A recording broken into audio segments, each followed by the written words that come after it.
Howdy friends! Thank you for joining me today for creating painterly animal fur in chalk pastel. My name is Diane and I'm excited to get going. So grab your chalk pastels and let's get to it!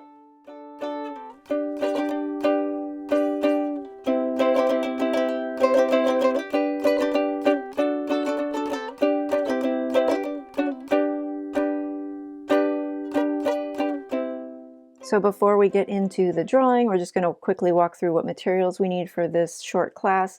You need a pencil, an eraser, a piece of paper to draw on that's suitable for chalk pastel, some sort of rag or something to wipe your fingers off, and dirty pastels because it is dusty and dirty.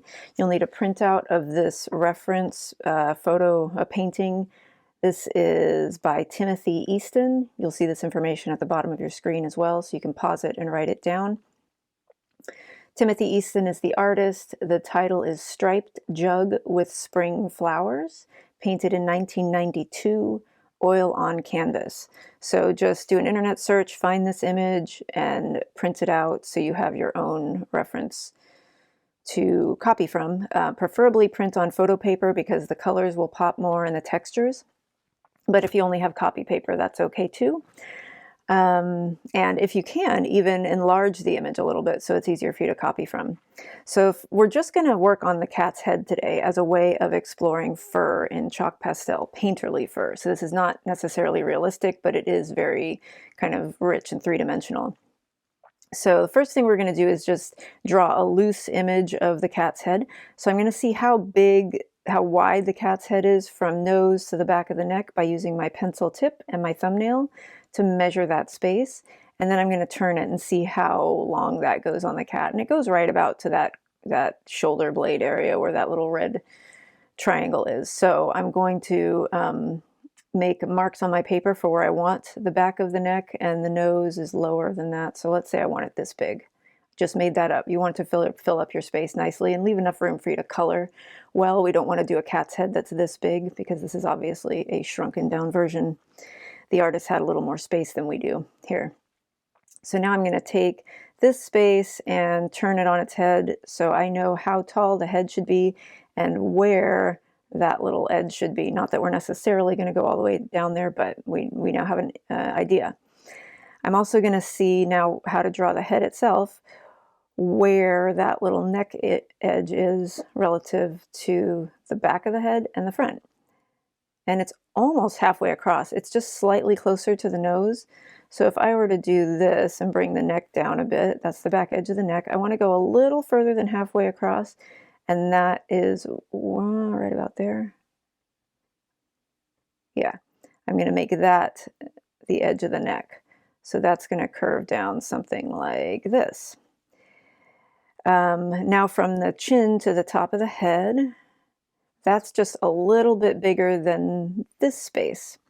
So if I go from there and stick my pencil out beyond there, I know that the chin will be about here. So that tells me that even though I had that in the right place, I went a little low with it. So I'm going to do something more like this, because the chin should kind of tuck into that little crease. And from there, I'm going to just start fleshing out the jaw, get rid of my mistake. And I'm not doing the ear just yet. I'll put that in a minute, but I'm going to put in the approximate shape of the head. So it kind of slopes down here, the eye, and then slopes down to the nose. And the top of the head will go back and curve into the neck. Something like that. And now I'm just looking at it, and I still feel like the chin's a little high, so I'm going to make that come down just a little bit more. Relax into the neck a bit. And you can do the same, just sort of make adjustments as you feel you need to. And we'll put in the ear from the very base where the dark part is to the very tip. How big is that? Let me compare it to something. It doesn't matter what. I'll compare it to the neck because it looks like it's about half. It's a little bit wider than half this width. So that looks about right. And it definitely comes into the head quite a bit. And it's right over this kind of little triangle here. So if I'm guessing that the base of the ear is here and it tilts forward a bit, that means the tip of the ear will be there. And I'm just going to see how much of it is inside compared to outside the head. It's about the same. So I want mine to be a little bit lower.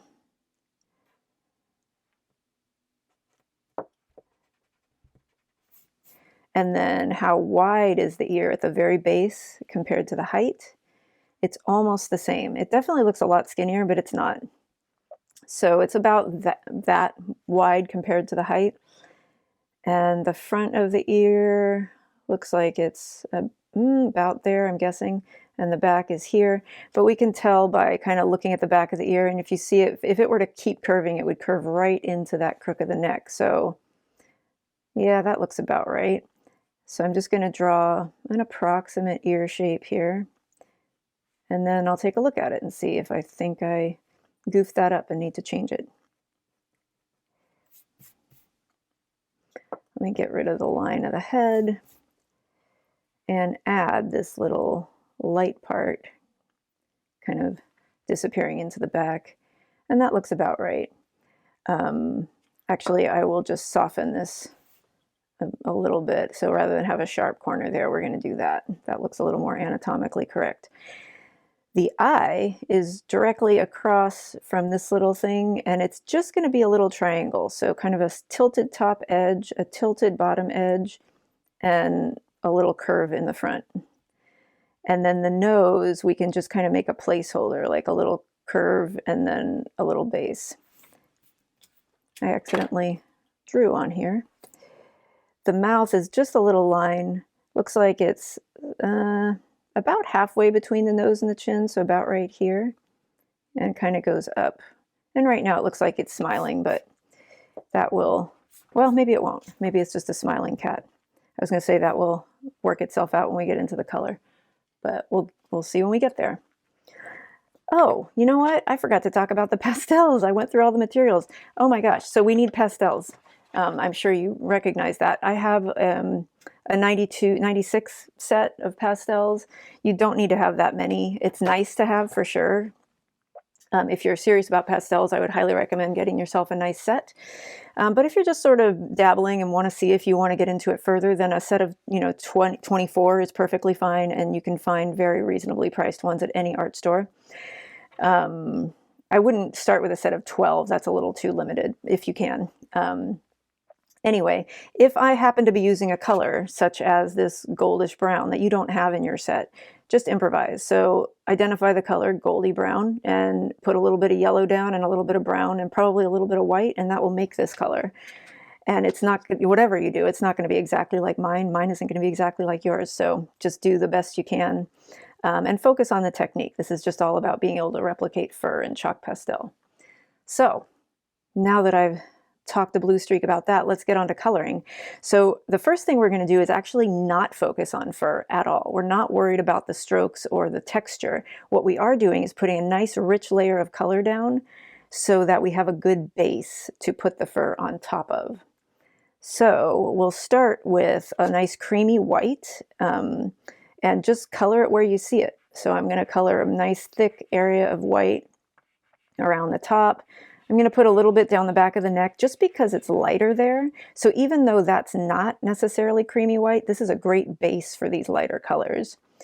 I'm going to do some on the front of the face and on the bridge of the nose. And feel free to color much wider areas than you think you need, because chalk pastel is all about layering. So you're going to put more color over the top of these edges anyway. So you're going to create some dust. If you've worked with chalk pastel before, you're keenly aware of that. So you can either take it off to the side and dump it in the garbage, or if you're outside, just blow it off. Or even if you're inside and don't mind getting a little dust on your table, you can blow it off. So we're going to kind of work lights to darks because it's just easier that way. I'm going to use pink for the ear. So this kind of light angel pink, flamingo pink color, just as a good solid base.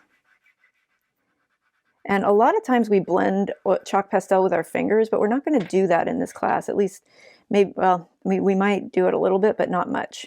I'm going to put some down on the nose as a placeholder. And I'll put a little bit on the back of the neck just to imply that there's some pinky colors there. So you can see I'm being very loose with this. It doesn't, you know, if I accidentally put a color in the wrong place, first of all, it erases, but in this case, since we're layering very light colors on top of very light colors, we're just going to put other colors on top of it. So there I'm going to blow off the dust because I can, and as an example of how to do it.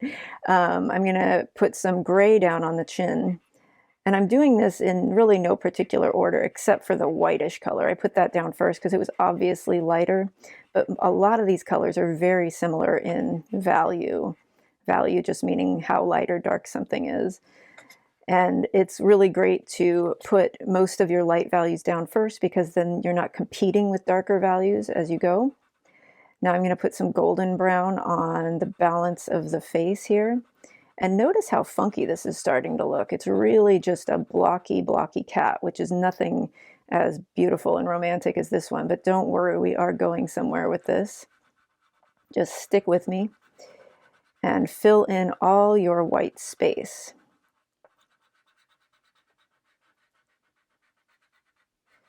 And feel free to stop anywhere down the neck you want. You can keep going if you'd like. I'm going to stop right about at the base. But if you can do the cat's head, then you can do the whole cat. This is all about the technique and kind of repeating it. I'm going to put some golden brown over my pink here. And again, not concerned about fur texture, but since the fur is growing up the back of the neck, I'm coloring up and down. There's no point in coloring side to side or any other direction than the direction that your fur is ultimately going to go, because you are laying the groundwork for more texture later. That's a lot of dust, so I'm going to blow that or dump that out. And now I'm going to get a slightly darker brown and color this bit, since that's a little darker below the ear. I'm trying to replicate some of this anatomy here with shadows. Oops, a little crumble came off there. I'll do a placeholder in the eye there, and a little bit beneath the nose too for a shadow there. Oh, I know I missed the front of the face somehow, but I'll go back for it. A little more color in the front and the back. And now just starting to layer. So this is kind of one of the first times I'm putting color over another color.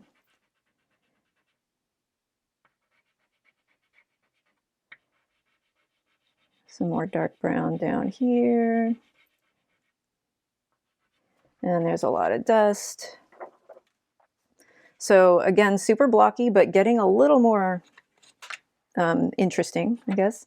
I'm going to use a reddish brown now and fill in the really darker areas that kind of have a red glow to them, like right here under the ear. Something like that. Kind of at the corner of the mouth. Again, under the nose. Kind of under the cheek here. Do a little bit in the eye, which is pretty dark. Inside the ear. So I'm sort of jumping around just wherever I happen to see it. Certainly this shoulder blade thing here. Down to the back.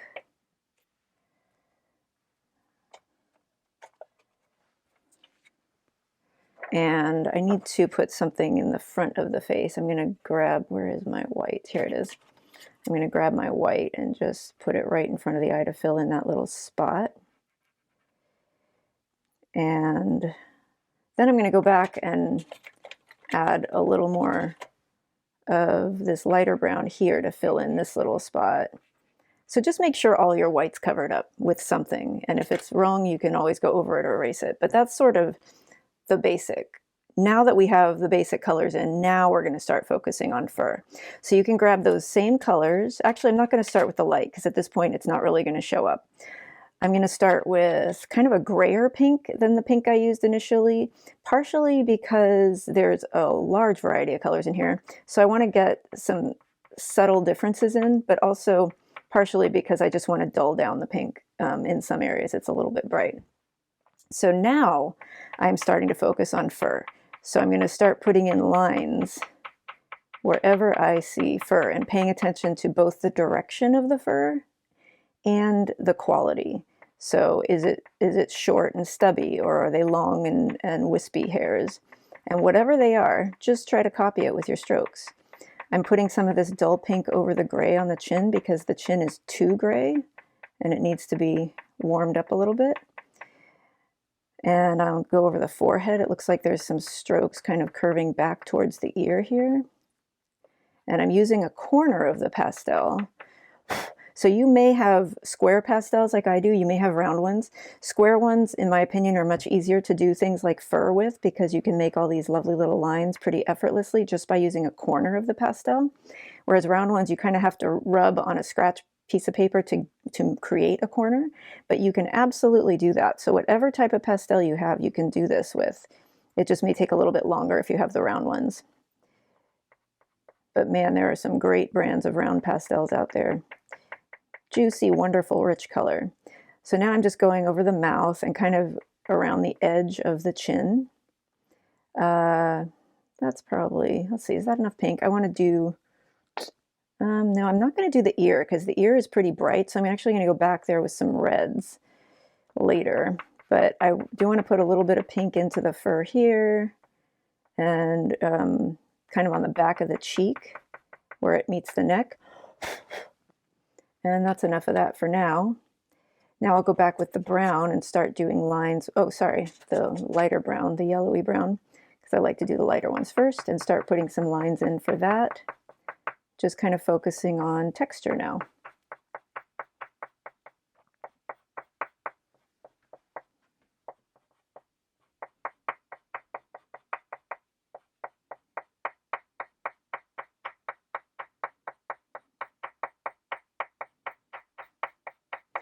And you'll see, like, as you're making lines with a lighter color into a dark one, you plant it and do that again, and it makes these little tiny nubs of darker color at the top. Don't worry about those. Just finish the section you're doing, and then you can either kind of just work it out by moving your way up. See how they're disappearing because I'm now moving into a lighter color? Or, let me try to do that again. You can wipe your pastel off and go back and go over them. Or maybe you like those and you can just leave them there because it does create some nice texture.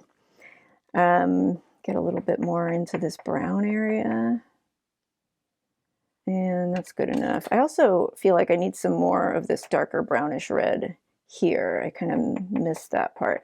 And mine, as you can see, doesn't have any red in it yet. We're going to put some red into this cat. I just haven't done it yet. Not that you can't have done it already. You don't necessarily have to follow the order I'm doing.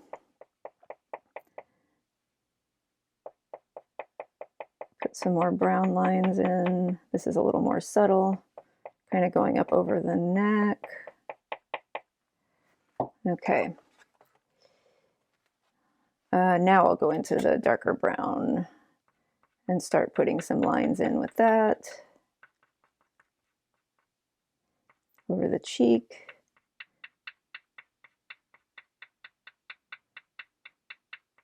So now I'm using the wide side of my pastel because the cheek isn't quite as liney as the fur on the neck, for example.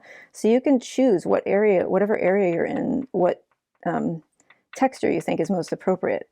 Now I'm using the corner because I wanted a little furrier between the transition between the brown and the gray. I'm going to dab, dab, dab into that little white area near the nose because I feel like that's a little too light. Same thing up here as the nose transitions into the cheek. A few lines here.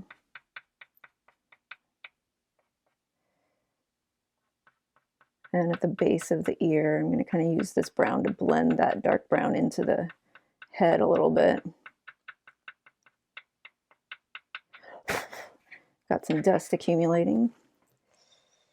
And I'll put some dark brown on the back of the neck, just a few little lines into the white even. There's some kind of going out to the side. So let's give the ear a little bit of love because I haven't really done that yet, and we'll add some red. So there's a bit of red kind of in the center. On the outside, it looks like. Yeah, sort of around the rims. It makes it look like the sunlight is really going through that nice thin skin on the ear. And I'll put some lines of red into that darker brown to blend it a little bit so that they meet. And then I'm going to just look around and see where else I see this red. And there's a little bit over the top of the forehead, definitely some in the cheek.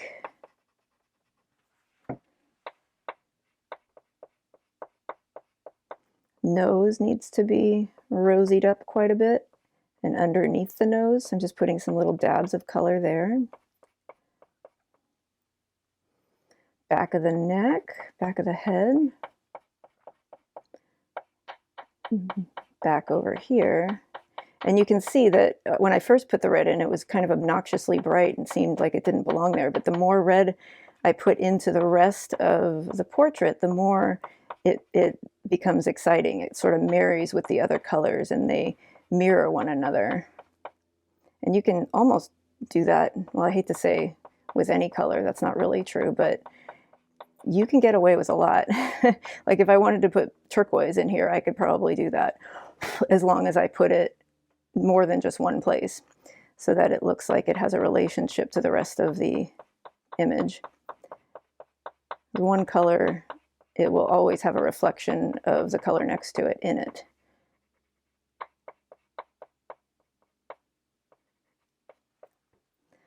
I'm going to put a little bit into the eye too, because the brown is just a little bit too dull. It needs some warmth in there. And I'm going to put some more into this dark brown area. Across the top of the head a little bit. And then I'm going to use an even darker red or brighter red, sort of a pinkish red, just to emphasize. I'm not putting a lot of this in. It's just going to help make the reds. Oh, I forgot this thing. That's pretty red. It's going to help make the reds really pop in just a few places. So I'm being very conservative with it. A few lines here, a few lines there. And then the ear, I kind of spaced on talking about that, but I sort of just made blocks of red in there. So I'm going to go back with this slightly duller pink and just color very, very lightly in little circles between the red and the lighter pink to kind of get those to blend together. And then over the back of the head here, I feel like I need a little bit of gray right at the base of the ear where it meets the head, just to get that to look sort of finished. And that is pretty decent for fur texture. Now look at your cat. See where else you want to adjust. Is there anything that should be lighter or darker?